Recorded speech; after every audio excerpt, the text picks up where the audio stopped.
Alright, if you want to file a complaint with Emirates, you have to go to their contact website URL.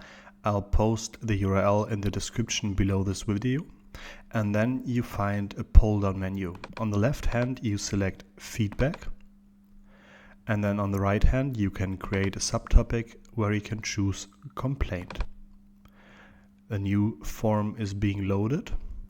And then afterwards, you can choose which you see your complaint form, and you will have to fill in a lot of personal data, as Emirates wants to be sure that you have really been a client and a passenger on board with them.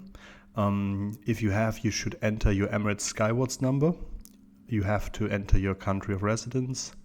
You should enter where you are available via telephone, and you can then select the nature of your complaint, where you have to choose between airport handling, baggage delivery, booking and ticketing, in-flight services, or other.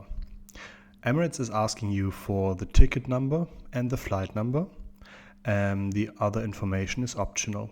You have to enter the departure date, and then you can attach and upload any documents if you have any.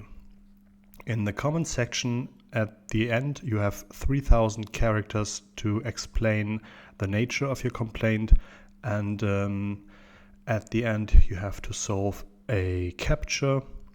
You agree to the terms and conditions and the privacy policy, and then you can submit your complaint.